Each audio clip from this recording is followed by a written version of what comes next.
The Cook Political Report says this is the most favorable election map Senate Republicans have seen in decades, and it would likely take Democrats pitching a perfect game to hold on to control of the chamber. With 23 members up for re-election compared to just 11 for Republicans, the Cook Political Report says Democrats face an uphill battle on maintaining an edge in the Senate. Democrats have no room for error. Not only do they have to re-elect every single Democratic incumbent, but Kamala Harris also has to win the presidency so that Tim Walz would be the tie-breaking vote in a 50-50 Senate.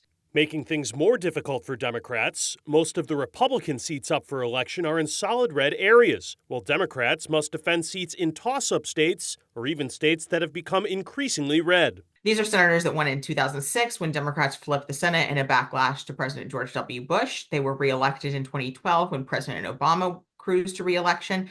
And then they won in 2018 when Democrats had a successful midterm in a backlash to President Trump. Forecasts show particularly difficult races for Jon Tester of Montana and Sherrod Brown of Ohio, two states that have become significantly more Republican since the early 2000s. In a presidential year when we are far more polarized as a country, and these states are, than they were when they were elected, almost 20 years ago, that just is where I find it hard to find a path to survival. Republicans underperformed during the last election cycle, which Minority Leader Mitch McConnell blamed on bad individual candidates. But the GOP is widely believed to have a better crop this time around.